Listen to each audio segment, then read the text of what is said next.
That's not going to happen anymore. We're now in an accelerated phase. And in particular, when this particular spread chart breaks out, it not only says is gold going to beat the S&P, but it means the money flow is really just beginning out of stocks into gold, which means what? The verticality we've seen in price lately in gold is just the beginning of that sort of verticality. You're at one of the highest levels on gold versus the S&P going back 10 plus years. Meaning, in reality, gold is doing better than the S&P has for the last decade, but nobody notices that.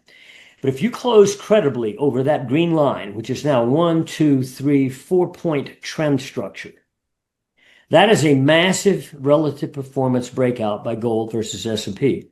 Given the depth and the width of this base, and this is price versus price, so it's effectively a price chart, this has massive upside implications in terms of a shift in the money flows that go into gold and go out of the stock market. Michael Oliver is one of the few market experts who can combine macro insight with technical accuracy. Oliver has been monitoring the tiny but significant changes in the gold, silver, and equity markets for several months. He has discovered what he refers to as a rare structural realignment in precious metals. The silver to gold ratio is approaching a crucial breakthrough point, according to his momentum-based research, which is mostly disregarded by mainstream analysts. Oliver's graphics indicate that this is a structural shift that is currently underway rather than conjecture. Silver's internal strength is exceeding its price, as the silver-gold ratio's momentum has subtly broken through its long-term decline. Gold's performance against the S&P 500 has hit one of its best levels in more than 10 years, and this pattern fits within a broader macro picture. The data suggests that capital is gradually shifting from stocks to precious metals, indicating the beginning of a long-term reallocation of wealth as confidence in paper assets declines, even though few investors are aware of this. Don't forget to like, subscribe, and ring the bell for the latest analysis on gold and silver markets. These metals and miners investors are looking at the long term despite that. What do you hope for those tuning in to our discussion right now that they're going to walk away with after listening to our discussion today? Well, ignore the sell-offs and just look at a silly price chart of gold or silver. Just for example, back in, remember, silver was capped off at $35 October last year and March of this year, and was in a 1-year sideways range. And when it came back up through 34, we said, watch out, this time it's going to blow, but it's going to get more vertical. It's been a 50% increase in price since then. And 8 weeks prior to last week now, 8 weeks of higher highs, higher lows, 8 weeks in a row. I mean, that's highly unusual. Can't it have a break where it takes out a prior week's low? Is that really a disaster? Now, gold, which is interesting, last week, when silver took out the prior week's low, it refused to take out its prior week's low, so it had 9 weeks of higher lows. Today, finally took out a prior week's low. And it's the end of the world? Let it breathe, okay? It's an opportunity to buy if you're not already in. I don't see protracted congestion, which is what we had April, May, June, July. You know, in 5 months, gold went dead sideways in about $150, $200 range. They kept selling, couldn't get it down. It kept coming back up. Finally, it took off. No, you're not going to have any more protracted congestion zones.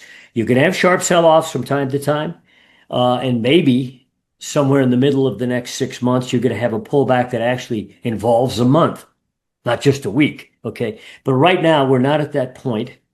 The action last week, to a large extent, put us in a position where, in our weekend report, we suggested that was probably mostly it, okay? Now, the only problem was gold hadn't taken out a prior week's low, and so we finally did. I mean, that means we got under 4,000. Okay, it's back above there now. I think the cleansing we just had is probably about exhausted, and that when you flip back up, it's not going to take you 3 months to get back to the high. It might take you a week or so, okay? And I think when that happens, people say, well, golly gee, they did it to me again. They fooled me. We're in an accelerated mode, but there's certain other huge technical triggers that actually imply fundamental triggers that we included in our weekend report. And I don't know if you can show those.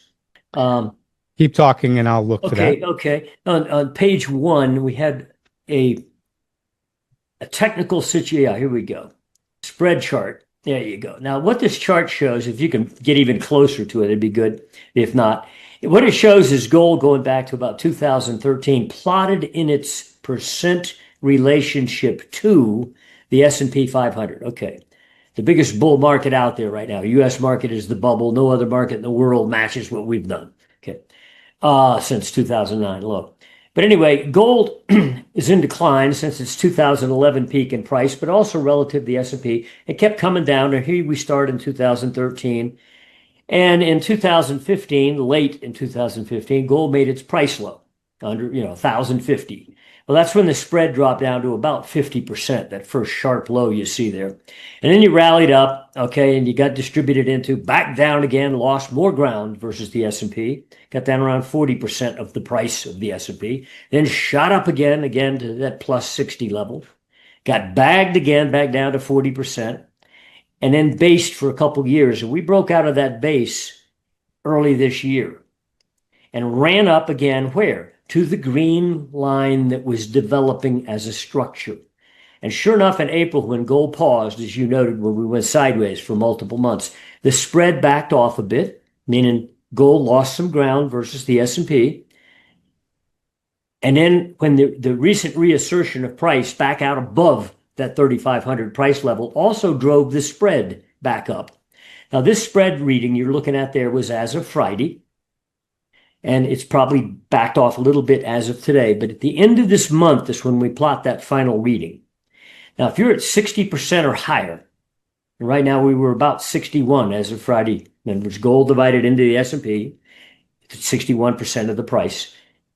You're at one of the highest levels on gold versus the S&P going back 10 plus years. Meaning, in reality, gold is doing better than the S&P has for the last decade, but nobody notices that. But if you close credibly over that green line, which is now 1, 2, 3, 4-point trend structure, that is a massive relative performance breakout by gold versus S&P. Given the depth and the width of this base, and this is price versus price, so it's effectively a price chart, this has massive upside implications in terms of a shift in the money flows that go into gold and go out of the stock market. We're already seeing that. Gold's up a lot more than S&P over the last year, last 3 years even. So there's already been some money flow. But the average guy ain't in this market yet.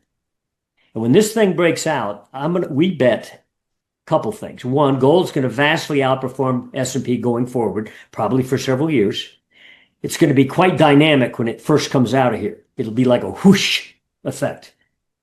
But you'll also start to get, probably a few months after this breakout, you'll start to get the headline type things that somewhat explain what is already happening. According to Michael Oliver, the recent declines in gold and silver are just normal pauses following a powerful rally rather than indications of weakness. For instance, silver has had 8 consecutive weeks of higher highs and higher lows, a very uncommon pattern after surging nearly 50% after breaking above its long-standing resistance at $34. Gold has demonstrated comparable strength, sustaining 9 weeks of higher lows before to a brief decline below its prior range. Oliver claims that these brief declines are beneficial corrections that reset momentum and dispel excessive speculation rather than trend reversals. According to him, the current stage is an exhaustion cleanse, setting the market up for yet another dramatic increase. Oliver also highlights a significant technical signal, the breakout of gold in relation to the S&P 500. This is more than just an aberration on the chart. It represents more significant changes in the flow of money throughout the world. Due to low interest rates and ongoing liquidity injections, US stocks dominated the market for over 10 years. Make sure to like, subscribe, and click the bell icon to get notified whenever we upload new content. We really appreciate your support. Is that when you build a structure that smacks you in the face with its clarity,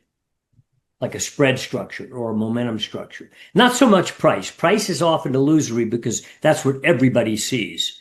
And when everybody sees something, sometimes it's not right. Okay. But on a spread, which very few, I've not seen this in any financial publication, okay, or on CNBC or Fox Business. We've been watching it for a while. And when we set that structure in April and then backed off, that in effect told us, boy, do you have a real clear structure. You don't build something like this to wave goodbye to it. You build something like this as a starting gate to engage something new. And that's what we've done. And sure enough, we're out above there. And if we don't get out above there on this month's close, I bet we'll be out above there next month. You don't build this kind of thing and fail at it again. Too many hits. You're going. Okay. Okay. Okay, so based on your experience over the decades, when you see a structure like this, it is inevitable. It may not be right now, but it's Yeah. inevitable. Yeah, Okay. and it will be soon because this thing is ripe as a beast. And we Okay. know the dynamics out there are quite strong now. So this spread, when it breaks out, though, it does say one thing that most people aren't acknowledging. It's just beginning. Momentum and sentiment, they've taken quite a hit, and rightfully so, based on this carnage. But what are investors missing right now, and what do you expect for the miners over the next 3 to 6+ months? Well, I expect them to go higher with gold, and I think they'll probably be a better performer over the next year or two than gold will be in terms of percent gain. But just look at GDX, for example. I mean, go back to 2011, it had a high in the 60s. Okay. And then it dropped down. And where was it about 5, 6 months ago? No, actually, back about in June. Okay. It was well below the old 2011 high. Heck, gold was way out above it already. And it was trading in the 40s, GDX. You went from 40 something to 85 a week or so ago. And you got a slam dunk $10, $15 pullback. Still way above the peak of 2011. You had a thin air pullback. Didn't break anything. It just says, golly, I doubled a double plus in a matter of handful of months, and I can't have a sharp pullback. Does that change the world? What do you think it's going to do? Go up every single month, every week? No, it's going to have pullbacks. And because you were in thin air, well above the 2011 high, which was like, we didn't even get to it this week when we pulled back into the high 60s. That's down to lower 60s. It's allowed to do that. It doesn't change reality. After all, it doubled plus in a handful of months. Can't it have a bad week? Okay. If you can't take that, you don't belong in these markets. Okay. You won't be able to catch the big move. Yeah, we've had, silver dropped hard 1 week last week. Okay. And some follow through this week. So prices only dropped for 1 week. But when we run weekly momentum, which is also in this report, you made a high on weekly momentum 5 weeks ago. So momentum has been correcting, pulling back. What I mean by that is that when you measure the price of silver versus, for example, a 3-week moving average. So you have the rising price and the 3-week average is rising underneath it. When you slow the pace of the advance, even though it's still strong, at a lesser pace than the rise in the 3-week average, then you're going to get a momentum decline. Last week was week 5 down on momentum. And you got into what we call an oversold situation with only that one bad week, creating an oversold situation. And whenever we've seen that occur over the last year, there were like 3 or 4 instances of where similar action occurred. That was it. It was over. I don't care how bad that week looked. You didn't follow through in a sustained way after that. You started the turn. So even though it looked ugly, especially to price chart watchers, momentum says, no, you're through. You're exhausted on the downside. And I think that's where we are. And that's the nature of the sell-off you're going to be seeing in the future. It's not this 1 year wide range that silver had between May of last year and June of this year, where you could just draw a line through about $32 and it'd be above or below it for a whole year. Or gold, like 5 months, April through May, June, July, August, sideways recently. That's not going to happen anymore. We're now in an accelerated phase. And in particular, when this particular spread chart breaks out, it not only says is gold going to beat the S&P, but it means the money flow is really just beginning out of stocks into gold, which means what? The verticality we've seen in price lately in gold is just the beginning of that sort of verticality. Where are we in your analysis in this bull cycle when you consider that the typical precious metals bull cycle does not last for just a year or two? What might happen in the next year or two might be awesome, though. I think we're going to go into a new reality. Go to the next page, if you would. This is another spread that we're watching we think is enormously important. This only goes back to 2020. If you recall, in early that year, silver about doubled in price, went from like $15 to 30 in 6 months. A lot more than gold went up. So this spread went from 0.9% to 1.5%, which is, huge move. silver doubled, gold went up like 40% or so during that surge. And then what happened after 2020, price-wise, late 2020, silver bumped 30 area, and it went sideways to down while gold went sideways. Okay, so on a relative basis, silver, that black line there, the black zigzag, is the price of silver divided into a price of gold, ounce per ounce. And silver went from 1.5% of the price of gold down toward 1% of the price of gold. So it's been an underperformer for all those years, though it's been going up in price, admittedly. Now, in the last handful of months, you can see that spread has shot up again, the top chart now. And there's a black line, a downtrend, that we bumped.